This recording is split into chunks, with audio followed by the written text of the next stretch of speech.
اعوذ باللہ من الشیطان الرجیم بسم اللہ الرحمن الرحیم رب اشرح لی صدری ویسر لی امری واحلل عقدۃ من لسانی یفقہوا قولی ربی یسر ولا تعسر وتمم بالخیر وبک نستعین یا فتاح۔ ہم نے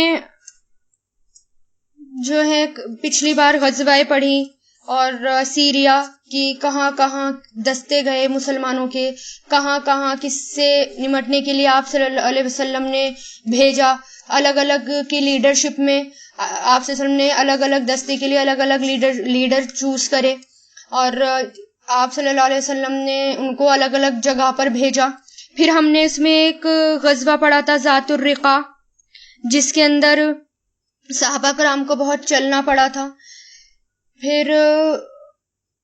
پھر ہم نے اس سے پہلے بھی ہم نے ایک پڑھا تھا کہ جب مسلمانوں میں جب تھوڑا لڑائی جھگڑا ہو گیا تھا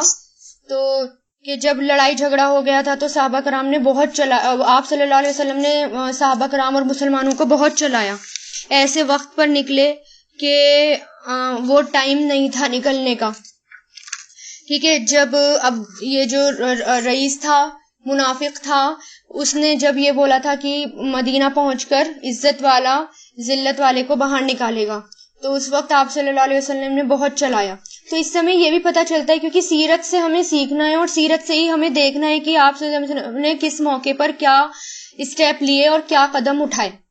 تو جب انسان ڈپریشن میں ہوں یا پریشان ہوں تو وہ واکنگ کرے، اتنی واکنگ کرے کہ وہ اس کے پریشانی یا اس کی ڈپریشن جو ہے وہ اس سے دور ہو جائے، کیونکہ یہی آپ صلی اللہ علیہ وسلم نے کیا تھا۔ پھر آپ دیکھیں جب بچے لڑ رہے ہوں، ٹھیک ہے، تو بچے آپ کی بات نہ سن رہے ہوں، لڑ رہے ہوں، آپ پر حاوی ہو رہے ہوں، تو بھی آپ ان کا تناؤ دور کرنے کے لیے آپ ان کو واکنگ کے لیے لے کر جا سکتے ہیں، کہ ان سے باتیں کریں کہ چلو ٹھیک ہے ہم واکنگ کے لیے چلتے ہیں، تو اس سے بہت فائدہ ہوتا ہے۔ اور یہی آپ صلی اللہ علیہ وسلم نے بھی کیا تھا کہ بہت چلایا تھا ان کو۔ اور پھر یہ دیکھیے آپ نے یہاں تک کی سیرہ پڑھی، اس میں ہم نے یہ بھی پڑھا کہ کیسا بھی ماحول ہو، امن سے کوئی بھی گھر میں نہیں بیٹھا رہا، قرآن کی تعلیم تبلیغ لگاتار ہوتی رہی، جنگیں ساتھ میں ہوتی رہی، غزوہ ہوتے رہے، لیکن قرآن کی تبلیغ بیچ میں نہیں رکی، دین کا کام، دعوت کا کام بیچ میں نہیں رکا۔ اور پھر یہ بھی ہے کہ زندگی جو ایک آزمائش ہے، اونچ نیچ آتی رہیں گی، لیکن ہمیں اپنا کام نہیں چھوڑنا۔ اور ساتھ میں آپ یہ دیکھیے کہ جنگ ہو رہی ہے، جنگ احد ہے یا جنگ بدر ہے، جو بھی جنگ ہوئی اس میں آپ صلی اللہ علیہ وسلم ساتھ میں تربیت بھی کر رہے ہیں۔ آپ صلی اللہ علیہ وسلم نے یہ نہیں کہا کہ نہیں یہ جنگ کا موقع ہے، اس وقت نہیں ہو سکتی، بلکہ ہر قدم پر آپ صلی اللہ علیہ وسلم اپنے صحاباؤں کی تربیت کر رہے تھے کہ کس وقت کیسے کہنا چاہیے اور کس وقت کیا کرنا چاہیے، یہ آپ صلی اللہ علیہ وسلم اپنے صحابہ کرام کو بتا رہے تھے۔ اور ہمارا کیا ہوتا ہے کہ ہم جو ہے ایک ہی چیز میں پھنس کر رہ جاتے ہیں اور باقی چیزیں چھوڑ دیتے ہیں کہ نہیں ابھی اس کا وقت نہیں ہے، ابھی اس کا ٹائم نہیں ہے۔ اور آپ دیکھیں کہ ان لوگوں سے زیادہ حالات کیا کسی کے اوپر گزرے ہیں، اتنے سخت حالات آج کے ٹائم پر کسی مسلمان کے اوپر گزرے ہیں کہ ایک کے بعد ایک جنگیں ہو رہی ہیں، ایک کے بعد ایک سیریا جا رہا ہے، کچھ نہ کچھ ہو رہا ہے، فوجی دستے نکل رہے ہیں، کچھ نہ کچھ ہو رہا ہے کنٹینیوس، لیکن دین کا کام نہیں رک رہا ہے، دعوت کا کام نہیں رک رہا ہے۔ جبکہ شہید ہو گئے تھے، قاری شہید ہو گئے، ٹیچر شہید ہو گئے، اس کے بعد دوبارہ ڈیمانڈ آئی تو آپ صلی اللہ علیہ وسلم نے دوبارہ دوسرے ٹیچرز کو کہیں اور بھیجا، وہ بھی شہید کر دیے گئے۔ تو کتنا زیادہ مرحلے کیسے اوپر نیچے اونچ نیچ اسلام میں آتی رہی، یعنی جو ماحول تھا وہ کیسے کبھی اچھا رہا کبھی سخت ہو گیا، لیکن صحابہ کرام جو ہے وہ اتنی آزمائشوں میں وہ جو تھے وہ چھن گئے تھے، یعنی اللہ تعالیٰ نے ان کو ڈائمنڈ بنا دیا تھا، نکھار دیا تھا ان کو۔ اور یہ اب آج جو آپ پڑھیں گے یہ ہے جنگ خندق، سب سے سخت ترین جنگ، بڑے بڑے اہل ایمان کے ایمان اس سے ہل گئے، ڈگمگانے لگے، سب سے زیادہ سخت جنگ تھی یہ۔ پھر امام ابن القیم جوزیہ کہتے ہیں کہ یہ جو آزمائش ہوتی ہیں، آزمائش ہمارے لیے میڈیسنز کا کام کرتی ہیں۔ اللہ تعالیٰ ہر بندے کو اس کی بیماری کے مطابق آزمائش میں ڈالتا ہے، حتیٰ کہ اسے پوری طرح اندر اور باہر سے صاف کر دیتا ہے۔ اس کا ایمان ہوتا ہے، یعنی اس کا ایمان کو اور بڑھ جاتا ہے، پھر الٹیمیٹلی یا تو وہ اللہ تعالیٰ سے دور ہوتا ہے یا اللہ تعالیٰ کے قریب ہوتا ہے، یعنی اللہ تعالیٰ اس کو جو ہے کھرے اور کھوٹے کو الگ کر دیتے ہیں. آزمائش سے جو ہے کھرا اور کھوٹا الگ ہو جاتا ہے. یہ لوگ جس طرح آزمائے گئے اسلامک ہسٹری میں ابھی تک اتنا کوئی نہیں آزمایا گیا. غزوہ خندق شوال و ذی القعدہ 5 ہجری میں یہ غزوہ ہوئی. جیسا کہ پہلے گزر چکا ہے کہ رسول اللہ صلی اللہ علیہ وسلم نے جو حاکمانہ قدم اٹھائے، یعنی اتنے حکمت والے قدم اٹھائے، ان کی بدولت ہر طرف امن و امان چھا گیا تھا. کیونکہ جیسے ہی کسی کے بارے میں پتہ چلتا کہ وہ لڑائی کرنے کے لیے یا جنگ کرنے کے لیے آ رہا ہے یا حملہ کرنے کے لیے آ رہا ہے، تو آپ صلی اللہ علیہ وسلم پہلے ہی وہاں پر ایک فوجی دستہ بھیج دیتے تھے اور ان کے جو پلاننگ ہوتی تھی اس کو وہیں کے وہیں فلاپ کر دیتے تھے. وہیں یعنی وہ آ بھی نہیں پاتے تھے حملہ کرنے کے لیے کہ وہیں جا کر ان کو صحابہ کرام یا مسلمان وہیں جا کر ان کو روک دیتے تھے. اس طرح امن و امان چھا گیا تھا. چنانچہ غزوہ بنو نذیر کے بعد 1.5 سال سے زیادہ، یعنی 1.5 سال سے زیادہ عرصے تک کوئی بھی قابل ذکر واقعہ پیش نہیں آیا. یعنی ابھی آپ نے کیا پڑھا، غزوہ جب بنو نذیر پڑھا، اس کے 1.5 سال تک جو ہے ایسا کوئی بہت بڑا واقعہ نہیں ہوا، اور ایسا لگتا تھا کہ اب مسلمان اپنے دین کی اشاعت اور اپنے احوال یعنی کی اصلاح کے لیے کلی طور پر فارغ ہو جائیں گے. یعنی ایسا لگ رہا تھا دیکھنے میں کہ اب مسلمان جو ہیں پوری طریقے سے فارغ ہیں، اب وہ اپنے ماحول کو اور اپنے آس پاس کی پوری طریقے سے اصلاح کرنے لگیں گے. لیکن یہ یہود تھے جنہیں حضرت مسیح علیہ السلام نے سانپ اور سانپوں کی اولاد کہا ہے، جنہیں گوارا نہیں تھا کہ مسلمان چین سے سانس لے سکے. یعنی اب ایسا لگ رہا تھا کہ اب آگے کوئی اتنی بڑی جنگ نہیں ہوگی یا ایسی کوئی پریشانی نہیں ہوگی، دیکھنے میں ایسا لگ رہا تھا. لیکن یہودی جو تھے وہ چین سے نہیں بیٹھے. چنانچہ خیبر میں قیام کرنے اور مطمئن ہو جانے کے بعد انہوں نے سازشیں کرنی شروع کر دی. یعنی جو ان کی سازشیں تھیں اور بھی زیادہ بڑھ گئیں وہ سازشیں، اور پس سے پردہ حرکتیں انہوں نے شروع کر دی، یعنی چھپ کر انہوں نے حرکتیں شروع کر دی، اور اہل مدینہ کے خلاف قبائل عرب کا ایک نہایت زبردست لشکر لانے میں کامیاب ہو گئے. یعنی اتنا بڑا لشکر اکٹھا کر لیا یہودیوں نے مسلمانوں کے خلاف کہ اور لوگوں کو بھی اکسایا، اور لوگوں کو بھی مسلمانوں کے خلاف انہوں نے جمع کر لیا سب کو. بہت بڑا لشکر تھا، اس کے بارے میں آپ پڑھ بھی چکے ہیں قرآن میں.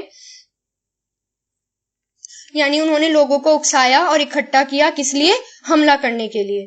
اہل سیر کہتے ہیں، یعنی ہسٹورینز کہتے ہیں کہ یہود خیبر کے 20 سردار اور رہنمائے قریش کے پاس گئے.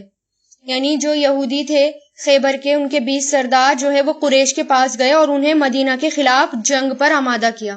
یعنی انہیں اکسانے لگے کہ چلو مدینہ میں مسلمان اتنے سکون سے بیٹھے ہوئے ہیں، ایسے کیسے ہو سکتا ہے، تو ان کے خلاف ہمیں جنگ کرنی چاہیے.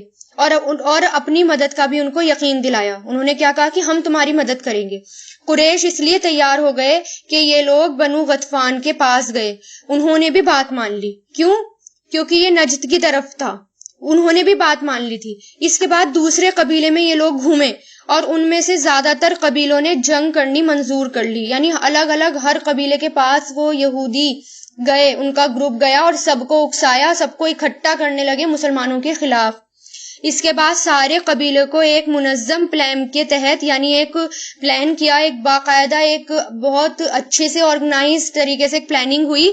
اس کے تحت اس طرح حرکت دی کہ سب کے سب ایک ہی وقت مدینہ کے اطراف میں پہنچ گئے. یعنی سارے کے سارے قبیلے اکٹھے ہوئے اور ایک ہی وقت مدینہ کی طرف نکل گئے. شورا اور خندق، اس اجتماع اور حرکت کی خبر بر وقت مدینہ پہنچ گئی. یعنی وہ آ رہے تھے، اس کی خبر ٹائم پر پہنچ گئی مدینہ میں حضور پاک صلی اللہ علیہ وسلم کے پاس کہ اتنا بڑا لشکر مسلمانوں پر حملہ کرنے کے لیے آ رہا ہے. چنانچہ حضور پاک صلی اللہ علیہ وسلم نے صحابہ کرام سے مشورہ کیا. حضرت سلمان فارسی رضی اللہ تعالیٰ عنہ نے خندق کھودنے کا مشورہ دیا. یہ رائے پسند کی گئی اور اسی پر اتفاق ہو گیا. کون تھے یہ حضرت سلمان فارسی؟ ایک غلام تھے اور مسلمان بھی ہو گئے تھے، اور ان کی رائے مشورہ کیا گیا اور ان کی رائے کو قبول کیا گیا. یعنی جس کا مشورہ اچھا ہوتا تھا اس کا مشورہ مان لیا جاتا تھا. اتنی فلیکسیبلٹی ہے اسلام کے اندر کہ اتنا زیادہ کہ لچیلا ہے اسلام کہ اگر کوئی اچھا مشورہ دیتا ہے تو اس کو بھی قبول کر لیا جاتا ہے. اس لیے کیوں مشورے میں سنت بھی، اور آپ پڑھ چکے ہیں اور آپ یہ بھی دیکھ بھی رہے ہیں کہ آپ صلی اللہ علیہ وسلم ہر موقع پر مشورہ کر رہے ہیں، اور مشورے میں سنت بھی ہے، اور آپ اللہ تعالیٰ کی مدد بھی ہوتی ہے اور برکت بھی ہے. اس لیے ہمیں بھی ہر کام میں مشورہ کرنا چاہیے. تو چونکہ مدینہ کے مشرق، مغرب اور جنوب تینوں اطراف میں لاوے کی چٹانیں ہیں، ایک ہی طرف سے جگہ خالی تھی ان مشرکین کی یا اسلام کے دشمنوں کے لیے جو جگہ کھلی ہوئی تھی، بس ایک ہی طرف سے کھلی ہوئی تھی. باقی تینوں سائڈ سے، مشرق، مغرب اور جنوب، تینوں سائڈ سے لاوے کی چٹانیں ہیں. اس لیے صرف شمالی علاقہ لشکر کے داخلے کے لائق تھا. لہٰذا حضور پاک صلی اللہ علیہ وسلم نے اسی جانب یعنی اسی طرف حرقہ شرقیہ اور غربیہ کے درمیان کا سب سے تنگ مقام چنا، یعنی جو جہاں سے وہ لوگ آ سکتے تھے وہ مقام آپ صلی اللہ علیہ وسلم نے چنا، جو کم و بیش 1 میل ہے. وہاں خندق کھود کر دونوں ہیرو کو ملا دیا گیا، یعنی دونوں کے ان کے بیچ کا جو پارٹ تھا ان کو ملا دیا گیا خندق کھود کر. مغرب میں یہ خندق سلا پہاڑی کے شمال میں سے شروع ہوئی تھی اور مشرق میں مقام شیخین کے پاس ہیرا شرقیہ کے ایک بڑے ہوئے سرے سے جا ملتی تھی. آپ صلی اللہ علیہ وسلم نے ہر 10 آدمیوں کو 40 ہاتھ خندق کھودنے کا کام سونپا. یعنی ہر 10 آدمیوں کو کتنی خندق کھودنی تھی؟ 40 ہاتھ، یعنی اپنا ہاتھ 40 ہاتھ خندق کھودنے کا کام سونپا، اور خود خندق کھودنے اور مٹی ڈھونے میں شریک ہو گئے. ڈیلیگیشن آف ورک دیکھیے آپ کس طرح مینجمنٹ ہے. آپ یہ دیکھیے کہ آپ صلی اللہ علیہ وسلم صرف آرڈر نہیں کر رہے ہیں، آپ صلی اللہ علیہ وسلم خود بھی خندق کھودنے اور مٹی ڈھونے میں شریک ہیں. اب کوئی مشینیں تو تھی نہیں کہ مٹی کو اٹھا کر وہ باہر رکھ دیں.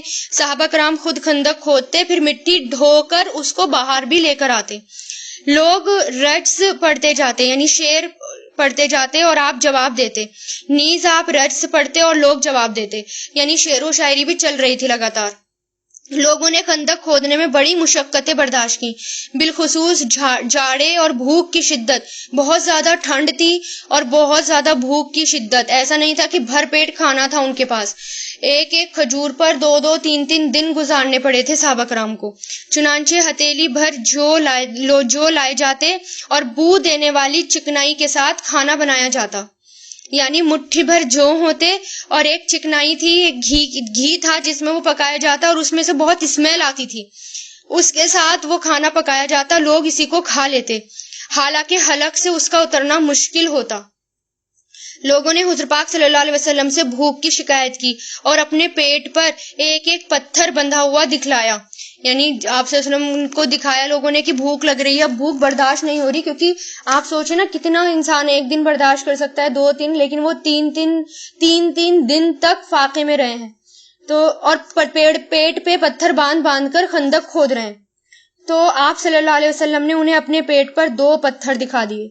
یعنی جب انہوں نے کہا کہ دیکھو ہمارے پیٹ پہ پتھر بندھے ہوئے ہیں، بھوک کی اتنی شدت ہے، تو آپ صلی اللہ علیہ وسلم نے اپنا کرتا اٹھایا اور ان کو دکھایا کہ میرے پیٹ پہ 2 پتھر بندھے ہوئے ہیں.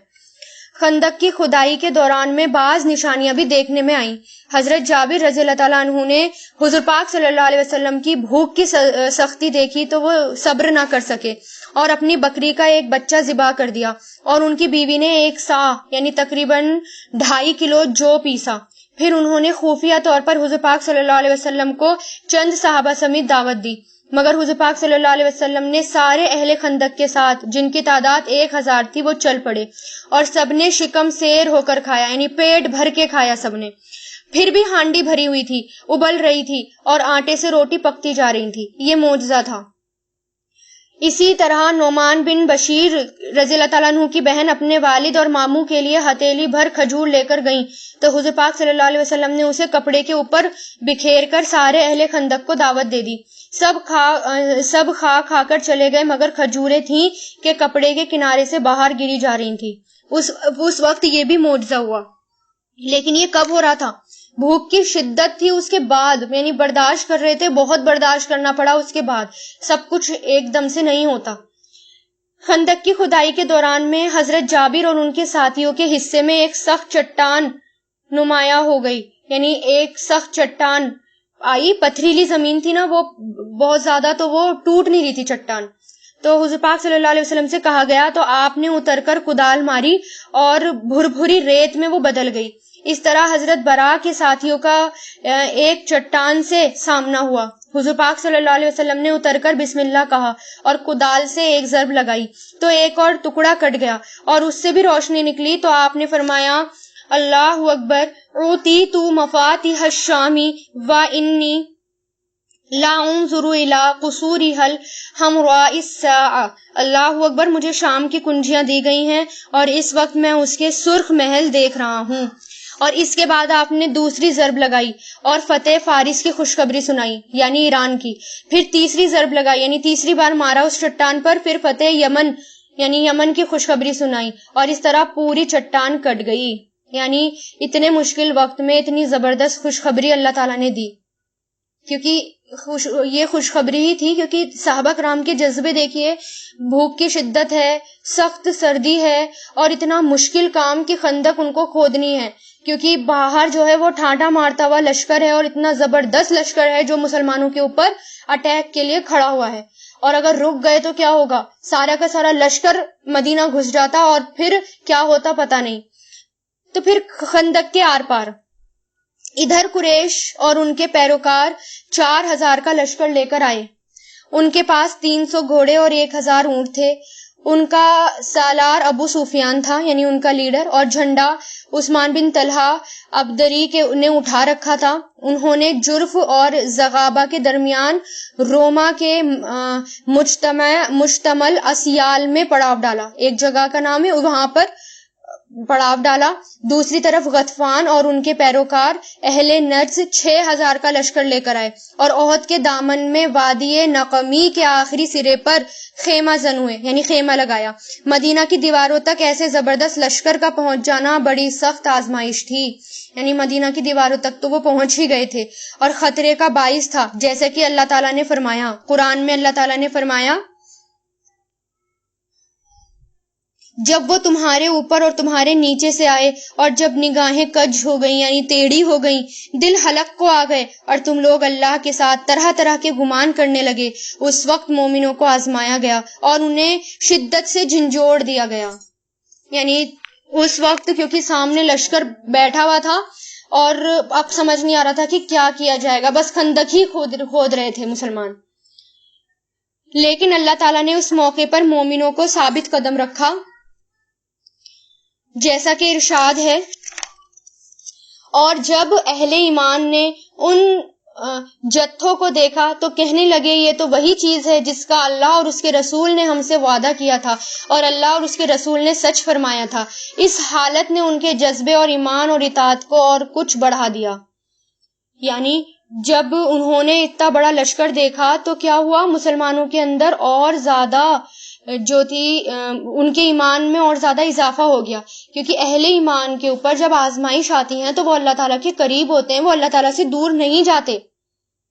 اور کیونکہ آزمائش مومنوں کو صاف کر دیتی ہیں، پہلے سے زیادہ نکھر کر وہ آتے ہیں، ایمان بڑھ جاتا ہے. اس لیے اگر بڑی سے بڑی بیماری بھی ہوئی ہے تو اس بیماری میں بھی پازیٹیو رہنا چاہیے کہ وہ پہلے سے زیادہ، ہو سکتا ہے کہ اللہ تعالیٰ نے اس کو پہلے سے زیادہ اس کو جسم ادا کر دیں، اللہ تعالیٰ پہلے سے زیادہ اللہ تعالیٰ اس کو اور کچھ دے دیں، یا اس بیماری میں پراپر طریقے سے اس کے اندر سے ہیلنگ ہو جائے، دوبارہ جو بیماری آنے والی ہو وہ نہ ہو اب.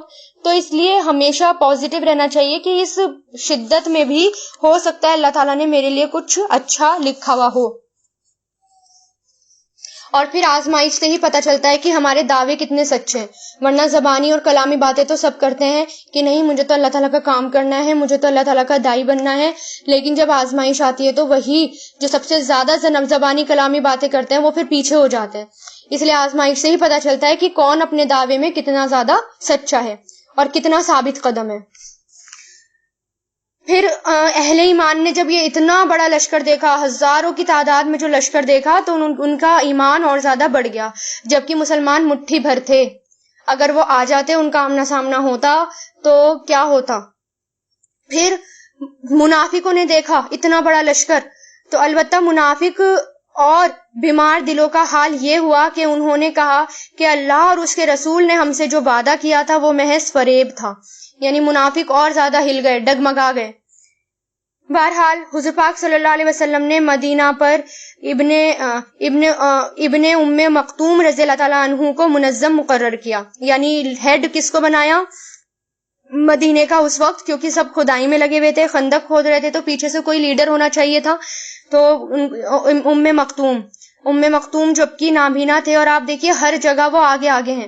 تو انسان کے اندر صرف جذبہ ہونا چاہیے، باقی جو کمی ہوتی ہے نا تھوڑی بہت انسان کے اندر، وہ اس کے جذبے کو، اس کا جو اس کے اندر جذبہ ہوتا ہے وہ کمی روک نہیں سکتی. اس لیے اگر ہمیں اللہ تعالیٰ کے کام کرنے کا جذبہ ہے تو کتنی بھی بڑی کمی ہو ہم اس کمی کو پکڑ کے بیٹھ نہیں سکتے. اور آپ دیکھیے ابن مکتوم جو ہے ہر جگہ آگے آگے ہیں جبکہ وہ نابینا تھے، اب وہ ہیڈ ہیں. عورتوں اور بچوں کو گھڑیوں میں محفوظ کیا گیا. پھر 3000 کا لشکر لے کر نکل پڑے اور جبل صلاح کو پشت پر کر کے قلعے بندی کی شکل اختیار کر لی. سامنے خندق تھی جو مسلمان اور کفار کے درمیان حائل ہو گئی. یعنی ایک طرف مسلمان آ گئے، دوسری طرف پورا لشکر جو اتنا بڑا سمندر کی طرح لشکر تھا ٹھاٹا مارتا ہوا، تو دوسری طرف وہ لشکر تھا اتنا بڑا اور ایک طرف مسلمان، اور بیچ میں کیا ہو گئی؟ خندق حائل ہو گئی، خندق بیچ میں آ گئی. ادھر مشرکین نے قرار یابی کے بعد تیار ہو کر مدینہ کی طرف پیش قدمی کی. یعنی ابھی تک یہ پتہ نہیں تھا مشرکین کو کہ خندق تیار ہو رہی ہے. مشرکین جو ہیں وہ تیار ہوئے اور انہوں نے مدینہ کی طرف رخ کیا. جب مسلمان کے قریب پہنچے تو کیا دیکھتے ہیں کہ ایک چوڑی سی خندق ان کے اور مسلمانوں کے درمیان ہے. یہ دیکھ کر وہ بھوچکا رہ گئے. ان ایکسپیکٹڈ سچویشن تھی یہ، انہوں نے سوچا ہی نہیں تھا کہ مسلمانوں نے ایسی زبردست تیاری کر رکھی ہے. ابو سفیان نے بے ساختہ کہا، یعنی ایک دم ابو سفیان کے منہ سے نکلا، یہ ایسی چال ہے جس کو عرب جانتے ہی نہیں. یعنی مسلمانوں نے تو ایسی چال چلی ہے جس کو عرب جانتے ہی نہیں. انہوں نے سوچا ہی نہیں تھا کہ خندق ملے گی ان کو سامنے. اب انہوں نے خندق کے گرد غیظ و غضب کے ساتھ چکر کاٹنے شروع کر دیے. یعنی خندق کے اس سائڈ غصے میں چکر کاٹنے شروع کر دیے. انہیں کسی ایسے نقطے کی تلاش تھی، یعنی ایسا پوائنٹ ڈھونڈ رہے تھے، ایسا نقطہ ڈھونڈ رہے تھے جہاں سے خندق پار ہو سکے. یعنی ہم کہاں سے خندق پار کریں اور مدینہ گھسے، یہ ڈھونڈ رہے تھے. لیکن مسلمان ان پر تیر برسا کر انہیں خندق کے قریب آنے نہیں دے رہے تھے. یعنی خندق میں سے اتر کے بھی آ سکتے تھے، لیکن مسلمان کیا کر رہے تھے؟ لگاتار تیر برسا رہے تھے اور وہ خندق کے قریب بھی نہیں آ پا رہے تھے تاکہ وہ اس میں نہ کود سکیں اور نہ مٹی ڈال کر راستہ بنا سکیں. مجبوراً مشرکین کو مدینے کا محاصرہ کرنا پڑا، یعنی مدینے کو گھیرنا پڑا مشرکین کو. حالانکہ وہ اس کے لیے تیار ہو کر آئے بھی نہیں تھے، کیونکہ چلتے وقت یہ منصوبہ ان کے خواب و خیال میں تھا ہی نہیں. انہوں نے سوچا ہی نہیں تھا ہمیں جو ہے گھیرنا پڑے گا، محاصرہ کرنا پڑے گا. لیکن بہرحال اب وہ روزانہ دن میں نکلتے اور خندق پار کرنے کی کوشش کرتے، جبکہ مسلمان پورے راستے ان کے سامنے موجود ہوتے اور تیروں اور پتھروں سے ان کا استقبال کرتے. مشرکین نے کئی بار بڑی زبردست کوشش کی اور پورا دن اسی میں صرف کر دیا، لیکن مسلمان بھی دفاع میں ڈٹے رہے، یہاں تک کہ ان کی اور حضور پاک صلی اللہ علیہ وسلم کی کئی نمازیں قضا ہو گئیں اور سورج ڈوبنے کے قریب یا ڈوبنے کے بعد ہی انہیں نماز ادا کرنے کا موقع مل سکا. کیونکہ لگاتار تیر برسانے تھے. اگر اس وقت وہاں سے ہٹ جاتے تو وہ پار کر کے آ جاتے. تو اس وقت نمازوں کو جمع کیا گیا. اس وقت تک نماز خوف مشروع نہیں ہوئی تھی. کیوں قضا ہوئی تھی نماز؟ کیونکہ ابھی نماز خوف ہی نہیں اتری تھی. جو جنگ میں نماز پڑھی جاتی ہے ابھی وہ نازل نہیں ہوئی تھی. جب اس کے بعد جو جنگ کی نماز نازل ہو گئی تو پھر جنگوں میں نماز قضا نہیں ہوئی. ایک روز مشرکین کے شہ سواروں کی یعنی گھڑ سواروں کی ایک جماعت نے، جن میں عمرو بن عبدود، اکرمہ بن ابو جہل اور زرار بن خطاب وغیرہ تھے، ایک تنگ مقام سے خندق پار کر لی. یعنی بہت چھوٹی سی جگہ تھی، ان کو مل گئی، وہاں سے انہوں نے خندق پار کر لی اور ان کے گھوڑے خندق اور صلاح کے درمیان چکر کاٹنے لگے. ادھر حضرت علی رضی اللہ تعالیٰ عنہ چند مسلمانوں کے ساتھ نکلے اور جس مقام سے انہوں نے خندق پار کی تھی اسے قبضے میں لے کر ان کی واپسی کا راستہ بند کر دیا. یعنی آ تو گئے لیکن اب جا نہیں پائیں گے، ان کا راستہ بند کر دیا جانے کا. اس پر عمرو بن عبد ود نے مبارزت کے لیے للکارا. مبارزت کے لیے مطلب آمنے سامنے جو چیلنج کرتے ہیں نا لڑائی کے لیے، اس کے لیے للکارا. وہ بڑا جری اور شفاق تھا، طاقتور تھا۔ حضرت علی نے کچھ کہہ کر اسے بھڑکا دیا اور وہ گھوڑے سے اتر آیا۔ پھر دونوں نے ایک دوسرے سے بڑھ بڑھ کر وار کیے۔ حضرت علی نے اس کا کام تمام کر دیا اور باقی مشرکین بھاگ نکلے، اور وہ اس قدر مرعوب تھے کہ اکرمہ نے بھاگتے ہوئے اپنا نیزہ چھوڑ دیا اور نوفل بن عبداللہ خندق میں جا کر گر پڑے، جسے مسلمانوں نے تہ تیب کر دیا، یعنی تیز تلوار سے مار ڈالا۔ اس جنگ میں فریقین کے صرف چند افراد مارے گئے، یعنی صرف فریقین کے یعنی کچھ لوگ، یعنی آس پاس میں دونوں کے کچھ ہی لوگ مارے گئے، یعنی 10 مشرکین اور 6 مسلمان شہید ہوئے۔ ایک تیر حضرت سعد بن معاذ رضی اللہ تعالیٰ عنہ کو لگا، جس سے ان کے بازو کی بڑی رگ کٹ گئی۔ انہوں نے اللہ سے دعا کی تھی کہ اگر قریش کی جنگ کچھ باقی رہ گئی ہو تو اس کے لیے انہیں زندہ رکھیں، یعنی انہوں نے یہ کہا اللہ تعالیٰ اگر ابھی جنگ باقی ہے تو ابھی مجھے زندہ رکھنا اس جنگ کے لیے، ورنہ اسی زخم کو ان کے موت کا سبب بنا دینا۔ البتہ اپنی یہ دعا میں انہوں نے یہ بھی کہا کہ مجھے موت نہ دینا یہاں تک کہ بنو قریظہ سے میری آنکھیں ٹھنڈی نہ ہو جائیں، کیونکہ بنو قریظہ نے غداری کی تھی نا، تو اس لیے وہ چاہتے تھے کہ بنو قریظہ سے نمٹنا ہے، تب تک اللہ تعالیٰ مجھے موت نہ آئے۔ اور بنو قریظہ نے غداری کیا کی تھی؟ ابھی جنگ ختم نہیں ہوئی، ابھی جنگ چل رہی ہے۔ بنو قریظہ کی غداری اور غزوے پر اس کا اثر، جیسا کہ گزر چکا ہے کہ بنو قریظہ حضور پاک صلی اللہ علیہ وسلم کے ساتھ عہد میں بندھے ہوئے تھے۔ بنو قریظہ یہودی، ان کے ساتھ مدینہ میں آتے ہی کانٹریکٹ ہوا تھا، اگر آپ کو یاد ہو پیچھے کیا کانٹریکٹ، کہ وہ مسلمانوں کے خلاف کسی کی بھی مدد نہیں کریں گے، اگر کسی نے مدینہ پہ اٹیک کیا تو وہ لوگ انہی کا ساتھ دیں گے، مدینہ والوں کا، کسی باہر والے کا ساتھ نہیں دیں گے۔ یہ کانٹریکٹ تھا، اس لیے مسلمان جو ہے پیچھے سے مطمئن تھے۔ مسلمانوں کو یہ لگ رہا تھا کہ ہمیں بس ابھی یہیں پر ہی نمٹنا ہے، اس لشکر کو روکنا ہے کسی طرح۔ ابھی ان کو یہی نہیں پتا تھا کہ وہ اندر غداری کر رہے ہیں۔ جیسا کہ گزر چکا ہے کہ بنو قریظہ حضور پاک صلی اللہ علیہ وسلم کے ساتھ عہد میں بندھے ہوئے تھے، لیکن اس غزوے کے دوران میں بنو نذیر کے سردار ہویئی ابن اخطب نے بنو قریظہ کے سردار قعب بن اسد کے پاس آ کر بڑے ڈھنگ سے عہد شکنی پر آمادہ کر دیا، یعنی اس نے ان کو وعدہ توڑنے کے لیے، کانٹریکٹ توڑنے کے لیے ان کو راضی کر لیا۔ چنانچہ قدرے پس و پیش کے بعد قعب نے عہد توڑ دیا اور قریش اور مشرکین کے ساتھ ہو گیا، مطلب جو وہاں ان کا سردار تھا بنو قریظہ، اس نے مسلمانوں کے ساتھ عہد توڑ دیا، اور اب کس کے ساتھ ہو گیا؟ قریش اور مشرکین کے ساتھ۔ سوچو کتنا برا ٹائم تھا وہ، کہ ابھی مسلمان صرف ان کو نہیں پتا کہ ابھی اندر سے بھی ہمیں نمٹنا ہے، ابھی وہ صرف باہر سے ہی نمٹنے میں لگے ہوئے ہیں، باہر جو اتنا لشکر بیٹھا ہے سمندر کی طرح باہر، اس سے نمٹنے میں لگے ہوئے ہیں، ابھی پتہ ہی نہیں کہ اندر بھی یہ گڑبڑ ہو رہی ہے۔ بنو قریظہ مدینہ کے جنوب میں تھے، جبکہ مسلمانوں کا مورچہ شمال میں تھا، لہٰذا بنو قریظہ اور مسلمان عورتوں اور بچوں کے درمیان کوئی رکاوٹ نہ تھی، انہیں سخت خطرہ تھا۔ حضور پاک صلی اللہ علیہ وسلم کو خبر ہوئی تو آپ نے مسلمہ بن اسلم رضی اللہ تعالیٰ عنہ کو 200 اور زید بن حارثہ رضی اللہ تعالیٰ عنہ کو 300 آدمی دے کر عورتوں اور بچوں کی حفاظت کے لیے بھیجا، اور سعد بن عبادہ رضی اللہ تعالیٰ عنہ کو مزید چند انصار صحابہ کے ساتھ اس خبر کی تحقیق کے لیے روانہ کیا، یعنی آپ صلی اللہ علیہ وسلم نے ان کو بھیجا کہ جا کر پتہ کر کے آؤ کیا یہ خبر صحیح ہے کہ انہوں نے بدعہدی کر دی ہے اندر بیٹھے ہوئے یہودیوں نے۔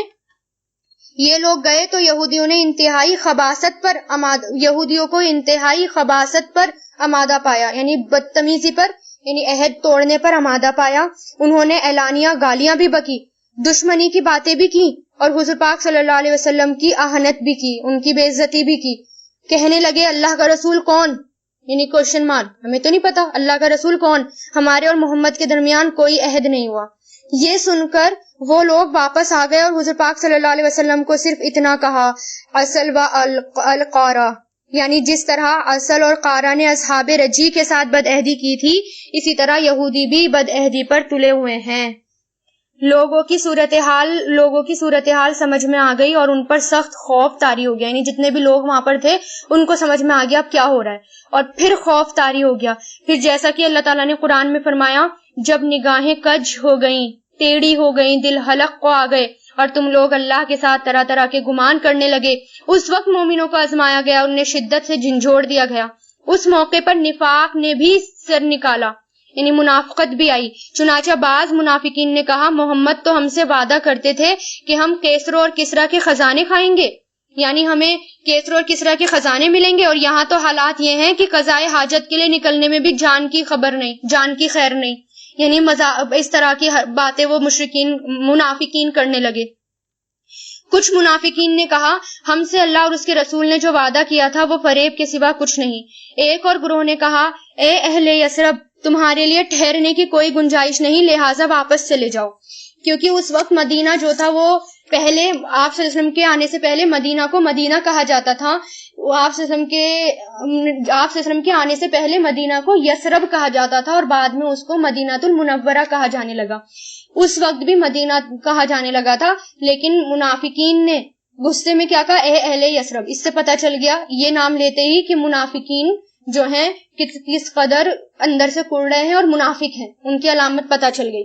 اور ایک فریق نے بھاگنا چاہا، ایک گروہ نے بھاگنا چاہا، اور حضور پاک صلی اللہ علیہ وسلم نے سے اجازت لینے کے لیے یہ بہانے بنائے ہمارے گھر خالی پڑے ہیں اور ان کا کوئی نگران نہیں. قرآن میں آپ نے پڑھا ہوگا، حالانکہ وہ خالی نہیں تھے. بہرحال جب بنو قریظہ کی غداری کی خبر حضور پاک صلی اللہ علیہ وسلم کو پہنچی تو آپ کو رنج و کلف ہوا، یعنی بہت زیادہ غم ہوا آپ کو. آپ نے اپنا چہرہ اور سر کپڑے سے ڈھک لیا اور دیر تک چت لیٹے رہے. یعنی آپ کو پتہ ہی نہیں، مطلب ایک ایسا ہوا جیسے آپ صلی اللہ علیہ وسلم کے پیروں کے نیچے سے زمین ہی کھسک گئی کہ اب کیا ہوگا. عورتیں، اور وہاں پر عورتیں ہیں، بچے ہیں. پھر اللہ اکبر کہتے ہوئے اٹھے اور مسلمانوں کو فتح و نصرت کی خوشخبری دی. پھر آپ نے چاہا کہ اویینہ یعنی غطفان کا سردار بن حسن کے پاس پیغام بھیج کر مدینہ کے 1/3 پھل پر مسلحت کر لیں یعنی اصلاح، اور وہ بنو غطفان کو لے کر واپس چلا جائے. لیکن انصار کے دونوں سردار سعد بن معاذ اور سعد بن عبادہ رضی اللہ تعالیٰ عنہ نے اسے منظور نہ کیا اور کہا جب ہم لوگ اور یہ لوگ دونوں شرک پر تھے تب تو یہ لوگ ایک دانے کی بھی طمع نہیں کر سکتے تھے، امید نہیں کر سکتے تھے. تو بھلا اب جب کہ اللہ نے ہمیں اسلام سے نوازا ہے اور آپ کے ذریعے سے عزت بخشی ہے، ہم انہیں اپنا مال دیں گے؟ واللہ ہم انہیں صرف تلوار دیں گے. اس پر آپ صلی اللہ علیہ وسلم نے ان دونوں کی رائے کو درست کیا. یعنی نتیجہ کیا ہوا کہ ان میں پھوٹ پڑوائی جائے.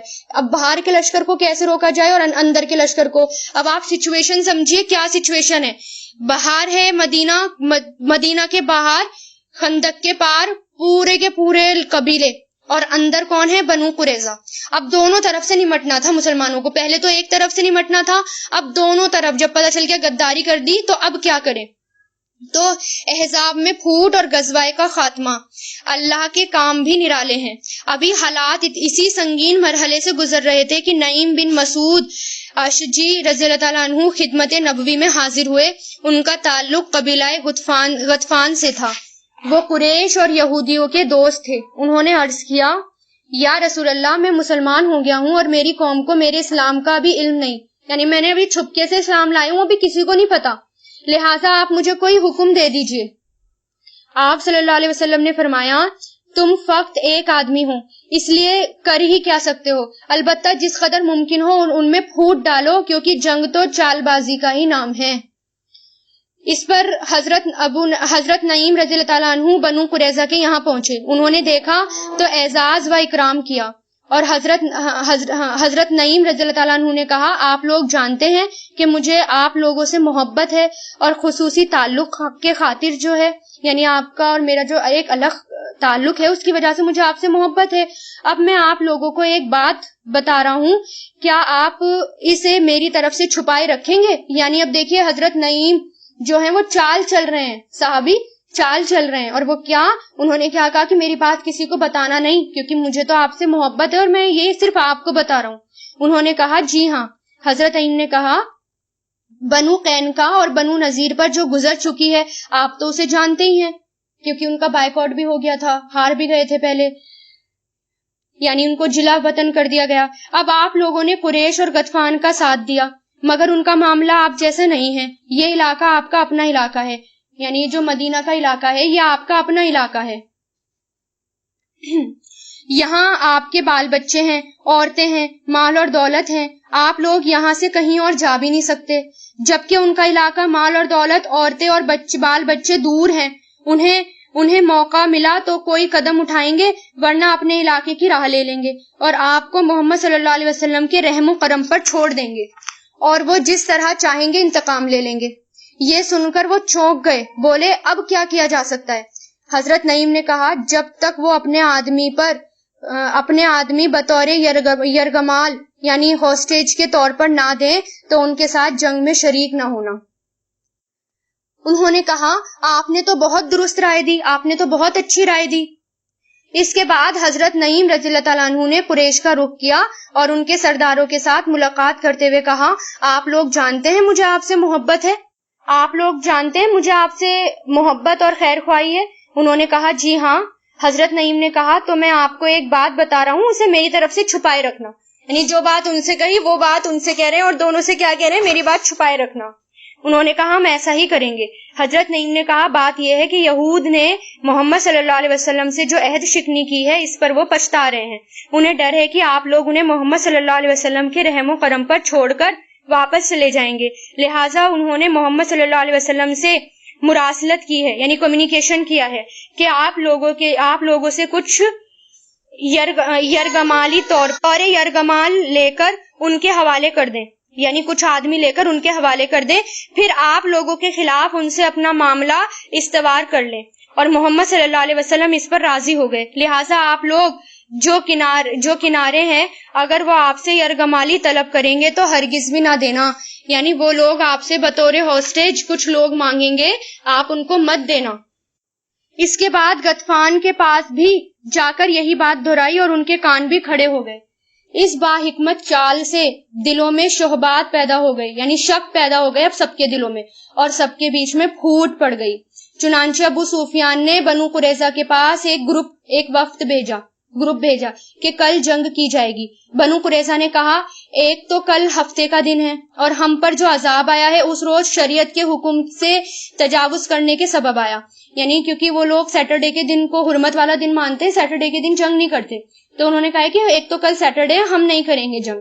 دوسرے آپ جب تک ہمیں کچھ یرغمالی نہ دے دیں، یعنی کچھ لوگ نہ دے دیں ہوسٹیج کے طور پر، تو ہم آپ کے ساتھ جنگ میں شرکت نہ کریں گے، تاکہ ایسا نہ ہو کہ آپ ہمیں چھوڑ کر اپنے علاقوں کی طرف چلے جائیں. اس پر قریش اور غطفان نے کہا واللہ نعیم نے تو سچ کہا تھا. اور قریش نے یہودیوں کو کہلوا بھیجا کہ ہم آپ کو کوئی بھی یرغمال نہیں دیں گے، یعنی کوئی بھی یرغمال نہیں ملے گا، آپ لوگ جنگ کے لیے نکل پڑے. اس پر یہودیوں نے کہا واللہ نعیم نے تو سچ کہا تھا. اس طرح فریقین کے حوصلے ٹوٹ گئے اور دونوں میں پھوٹ پڑ گئی، اندر اور باہر والے لوگوں میں پھوٹ پڑ گئی. اس دوران مسلمان یہ دعا کر رہے تھے کہ اے اللہ ہماری پردہ پوشی فرما اور ہمیں خطرات سے مامون کر دے، یعنی امن دے دے. کیونکہ چھپ کر یہ چالیں چل رہے تھے تو مسلمان بھی دعا کر رہے تھے اللہ تعالیٰ ہماری چالوں کو کھولنا مت، ہماری چالوں پر پردہ پوشی فرمانا. اور حضور پاک صلی اللہ علیہ وسلم نے اپنے رب عز و جل سے دعا فرمائی اے اللہ، اے کتاب یعنی قرآن اتارنے والے، اے جلد حساب لینے والے، انہیں شکست دے دے اور انہیں جھنجھوڑ کر رکھ دے. اس وقت آپ صلی اللہ علیہ وسلم بھی دعا کر رہے تھے. دیکھیے ساتھ ساتھ میں دعا بھی چل رہی ہے. مشکل گھڑی ہے، مشکل گھڑی میں ساتھ میں کام بھی ہو رہا ہے، شدت سے محنت ہو رہی ہے اور ساتھ میں دعا ہو رہی ہے. یہ نہیں ہے کہ سب کچھ چھوڑ کر اللہ کے بھروسے بیٹھ جائیں، سب کچھ ہو رہا ہے. اللہ نے دعا قبول کی اور مشرکین پر تند ہوا اور فرشتوں کا لشکر بھیج دیا. 1 مہینے بعد لگ بھگ اللہ تعالیٰ نے دعا سنی، دعا قبول کی. جو باہر لشکر بیٹھا ہوا تھا، مدینہ کو گھیر رہا تھا، اندر آنے کی کوشش کر رہا تھا، اللہ تعالیٰ نے اس پر سخت ٹھنڈی ہوا بھیجی جس کا ذکر قرآن میں بھی آیا ہے، اور فرشتوں کا لشکر بھیج دیا جس نے ان کو ہلا ڈالا، ان کے دلوں میں رعب ڈال دیا، ان کی ہانڈیاں الٹ دی، ان کے خیمے اکھیڑ دیے اور کڑکڑاتی سردی نے الگ مار ماری اور ان کی کوئی چیز اپنی جگہ نہ رہ سکی. چنانچہ انہوں نے کوچ کی تیاری شروع کر دی، یعنی انہوں نے سوچا اب نہیں بچ سکتے، اب بھاگنا پڑے گا. ہلچل بھی مچ گئی تھی ان کے اپنے خیمے میں. ادھر حضور پاک صلی اللہ علیہ وسلم نے حضرت حذیفہ رضی اللہ تعالیٰ عنہ کو ان کی خبر لانے کے لیے بھیجا. وہ کفار کے محاذ کے اندر تک گئے اور واپس آئے، انہیں قطعاً سردی نہ لگی. حضرت حذیفہ کو بھیجا کہ جا کر دیکھو کہ مشرکین مکہ یا جو لشکر ہے ابھی بھی بیٹھا ہے وہاں پر یا وہ بھاگ گئے. اس وقت اتنی سردی تھی، کڑاکے کی سردی، لیکن یہ صحابی کہتے ہیں کہ میں جب وہاں گیا تو مجھے ذرا بھی سردی کا احساس نہیں ہوا، بلکہ انہیں ایسا محسوس ہو رہا تھا جیسے گرم پانی میں حمام میں۔ انہوں نے واپس آ کر دشمن قوم کی واپسی کی اطلاع دی اور وہ سو گئے۔ صبح ہوئی تو مسلمانوں نے دیکھا کہ کفار کی طرف کا میدان جنگ بالکل صاف ہے۔ اللہ نے کفار کو کسی خیر کے بغیر غیظ و غضب سمیت واپس کر دیا، یعنی ان کی جیت نہیں ہوئی بلکہ وہ واپس ہو گئے اور ان سے جنگ کے لیے تنہا ہی کافی ہو گیا۔ اور اللہ قوی و عزیز ہے، طاقتور ہے، زبردست ہے۔ اور اس غزوے کی ابتدا شوال 5 ہجری میں اور انتہا 1 مہینے بعد ذی القعدہ میں ہوئی۔ شروعات 5 ہجری میں اور اس کا اینڈ 1 مہینے بعد ہوا۔ 1 مہینے بعد اللہ تعالیٰ کی مدد آئی تھی، جب اللہ تعالیٰ نے بالکل ان کو آزما لیا، مسلمانوں کو کھرے کھوٹے کو الگ الگ کر دیا، بالکل وہ تپ گئے، اس کے بعد اللہ کی مدد آئی۔ یہ مدینے پر ضرب لگانے اور اسلام اور مسلمانوں کا خاتمہ کرنے کے لیے دشمنان اسلام کی سب سے بڑی کوشش تھی۔ کیسے؟ ہزاروں کا لشکر تھا، 10,000 سے 24,000 تک کی ان کی تعداد بتائی جاتی ہے، اتنا بڑا لشکر تھا وہ، اور بہت بڑی ہار تھی ان کی یہ، لیکن اللہ نے انہیں نامراد کیا اور ان کی سازش ناکام ہو گئی۔ اور ان طاقت کی مجموعی طور پر ناکام ہونے کے معنی یہ تھے کہ اب چھوٹے چھوٹے متفرق گروہ وہ مدینہ کا رخ کرنے کی ہمت نہیں کریں۔ چنانچہ حضور پاک صلی اللہ علیہ وسلم نے اس کی خبر دیتے ہوئے فرمایا، اب ہم ان پر چڑھائی کریں گے، اب وہ ہم پر چڑھائی نہیں کریں گے، اب ہمارا لشکر ان کی طرف جائے گا۔ یعنی اب جنگ ختم ہوئی، اب جب بھی جائیں گے اب ہم جائیں گے، اب وہ ہمارے اوپر نہیں آئیں گے۔ اس طرح جنگ کا خاتمہ ہوا۔